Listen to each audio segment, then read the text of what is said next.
સમાચાર સવારમાં તમારું સ્વાગત છે। આજના તાજા અને મુખ્ય સમાચાર જાણીએ તે પહેલા ચેનલને સબસ્ક્રાઇબ કરી લો। ગુજરાત સતત ચોથી વાર પ્રથમ ક્રમે। ગુજરાતે ફરીવાર સ્ટાર્ટઅપ મુદ્દે અગ્રેસર રહી વધુ એક નવી સિદ્ધિ હાંસલ કરી છે। સતત ચોથી વાર ગુજરાત સ્ટાર્ટઅપ રેન્કિંગમાં બેસ્ટ પરફોર્મર સ્ટેટ તરીકે પ્રથમ ક્રમે રહ્યું છે। સીએમ ભૂપેન્દ્ર પટેલે આ માટે અભિનંદન પાઠવ્યા છે। સ્ટાર્ટઅપ ડે 16 જાન્યુઆરીએ જાહેર થયેલા નેશનલ રેન્કિંગમાં કેન્દ્રીય ઉદ્યોગ અને વાણિજ્ય મંત્રીના હસ્તે નવી દિલ્હીમાં ગુજરાતને બેસ્ટ પરફોર્મર સ્ટેટનો એવોર્ડ એનાયત કરવામાં આવ્યો હતો। અંબાલાલે ઉનાળાને લઈ કરી આગાહી। આવતા ઉનાળાને લઈ હવામાન નિષ્ણાંત અંબાલાલ પટેલે આગાહી કરી છે। વેસ્ટર્ન ડિસ્ટર્બન્સના કારણે હિમ નદીઓ પર અસર થશે। ગ્લેશિયર પીગળવાને કારણે આ વર્ષે ઉનાળો વહેલા આવવાની શક્યતા છે। ઉનાળામાં કાળઝાળ ગરમી પડશે। 19 ફેબ્રુઆરીથી હળવી ગરમીની શરૂઆત થઈ જશે। 20 એપ્રિલથી ગરમીમાં વધારો થશે। 26 એપ્રિલથી આકરી ગરમીની શરૂઆત થવાની શક્યતા છે। લોકોએ આકરી ગરમી સહન કરવા તૈયાર રહેવું પડશે। કેવડિયા ઝૂમાં 3 નવા પ્રાણીઓ લવાયા। સ્ટેચ્યુ ઓફ યુનિટી પાસે 375 એકરમાં ફેલાયેલા જંગલ સફારી પાર્કમાં 1500થી વધુ દેશી અને વિદેશી પ્રાણીઓ અને પક્ષીઓ ખુલ્લા બેરેકમાં મૂકવામાં આવ્યા છે। ત્યારે કેવડિયા ઝૂમાં પણ 3 નવા પ્રાણીઓ લાવવામાં આવ્યા છે। ઇન્ડોનેશિયાથી ઉરાંગ ઉટાંગ, દુબઈથી સફેદ સિંહ અને બગીરા જેવા દેખાતા જેગુઆર લવાયા છે। વાંકાનેર ટોલનાકા કેસમાં મોટો ખુલાસો। મોરબીના વાંકાનેર બોગસ ટોલનાકા કેસની તપાસમાં મહત્વનો ખુલાસો થયો છે। ભાજપના આગેવાન સહિત 3 આરોપીની ધરપકડ કરાઈ છે। પોલીસે ધર્મેન્દ્રસિંહ, યુવરાજસિંહ અને હિતેન્દ્રસિંહ ઝાલાની ધરપકડ કરી છે। કુલ 6 લોકો સામે ફરિયાદ નોંધાઈ હતી। કેસના મુખ્ય આરોપી અમરશી પટેલ હજુ પણ પોલીસ પકડથી દૂર છે। આ અગાઉ 2 આરોપીની ધરપકડ થઈ ચૂકી છે। 1.5 વર્ષ સુધી ચાલેલા ટોલનાકા મારફત કરોડો ઉઘરાવ્યા હોવાની વાત સામે આવી છે। કચ્છની ખારેકને મળ્યો જીઆઈ ટેગ। કચ્છની ખારેકને જીઆઈ ટેગ મળ્યો છે। કેસર કેરી બાદ રાજ્યના બીજા ફળને controller general of patent, design અને ટ્રેડમાર્ક અંતર્ગત જિયોગ્રાફિકલ ઇન્ડેક્સ ટેગ અપાયો છે। કચ્છના ખેડૂતોની આ મોટી ઉપલબ્ધિ છે। સીજીપીટીડીએ હાલમાં જ એક યાદી જાહેર કરી છે જેમાં યુનાઇટેડ ફાર્મર પ્રોડ્યુસર કંપની દ્વારા કચ્છી ખારેકને ટેગ અપાયો છે। આ ટેગથી ખારેકની વૈશ્વિક પ્રતિષ્ઠામાં વધારો થશે। વિશ્વભરના લોકો મુલાકાતે આવે ત્યારે જીઆઈ ટેગને અનુસરે છે। આ પશુપાલકોને મળશે વિના વ્યાજે પૈસા। બનાસકાંઠાની બનાસ ડેરીએ પશુપાલકોને ખાસ ક્રેડિટ કાર્ડ આપ્યા છે। જો પશુપાલકોને રૂપિયાની જરૂર પડે તો તેઓ આ કાર્ડમાંથી 50,000 રૂપિયા વાપરી શકે છે। આ કાર્ડની લિમિટ 50,000 છે। કાર્ડના બિલ પર વ્યાજ નહીં લેવાય। 1 વર્ષ માટે વગર વ્યાજે 50,000 રૂપિયા પશુપાલકોને મળશે। સીએમ ભૂપેન્દ્ર પટેલના હસ્તે આ કાર્ડની ભેટ પશુપાલકોને મળી છે। સરકારે આવા કાર્ડ આખા ગુજરાતમાં આપવા જોઈએ કે શું? કમેન્ટ કરી જણાવો।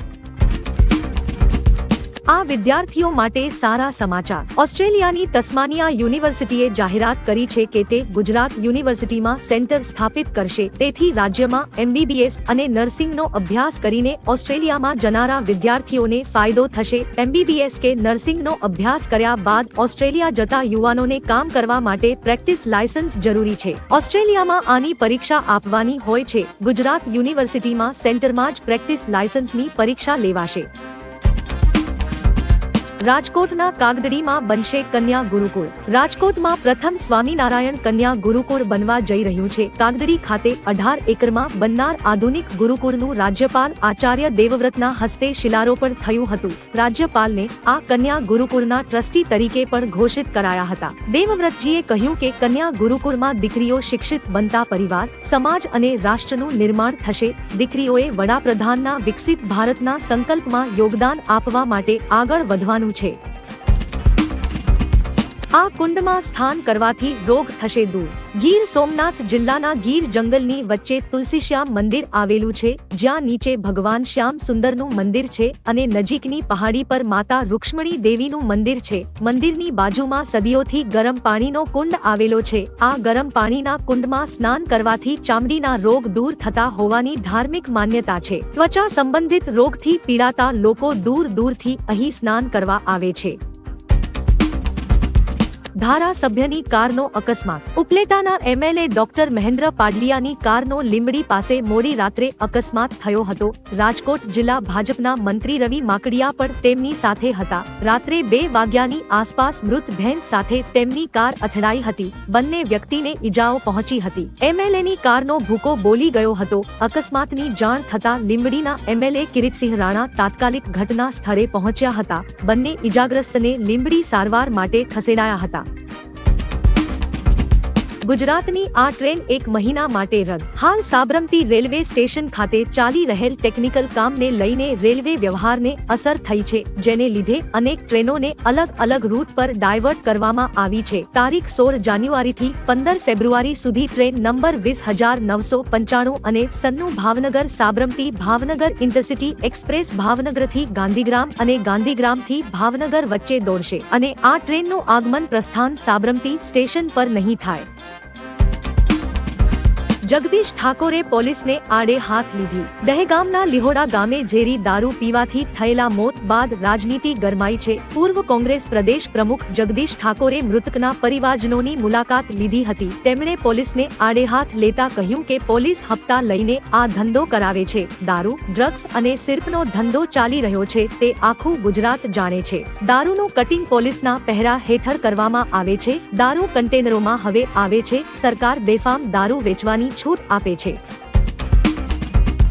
સીએમએ એક્ઝિબિશનની મુલાકાત લીધી. મુખ્યમંત્રી ભૂપેન્દ્ર પટેલે રાષ્ટ્રીય રક્ષા યુનિવર્સિટી દ્વારા આયોજિત એક્ઝિબિશનની મુલાકાત લીધી હતી. મુખ્યમંત્રીએ વિવિધ રક્ષા પ્રણાલીઓ અંગે રસપૂર્વક માહિતીઓ મેળવી હતી. સંરક્ષણ ક્ષેત્રે વપરાતા વિવિધ હથિયારો જેવા કે ડ્રોન, આધુનિક ગન તેમજ આવી રહેલી નવી ટેકનોલોજી વિશે જાણકારી મેળવી હતી. સોમનાથ મંદિર પરિસરમાં મોકડ્રીલ યોજાઈ. સોમનાથ મંદિર પરિસરમાં સંદિગ્ધ વસ્તુ ભરેલો થેલો દરવાજા પાસે કોઈ મૂકી ગયું હતું. ઘટનાની જાણ થતા સુરક્ષા વિભાગ સહિત પોલીસમાં દોડધામ મચી જવા પામી હતી. બાદમાં સુરક્ષા વ્યવસ્થાની ચકાસણી માટે મોકડ્રીલ યોજાઈ હોવાનું બહાર આવ્યું હતું. ગીર સોમનાથ એસપી મનોહરસિંહ જાડેજાએ જણાવ્યું કે સુરક્ષામાં જે પણ ભૂલો અને ક્ષતિ સામે આવી છે તેને સુધારીને સુરક્ષા વ્યવસ્થા વધારે કડક બનાવવામાં આવશે.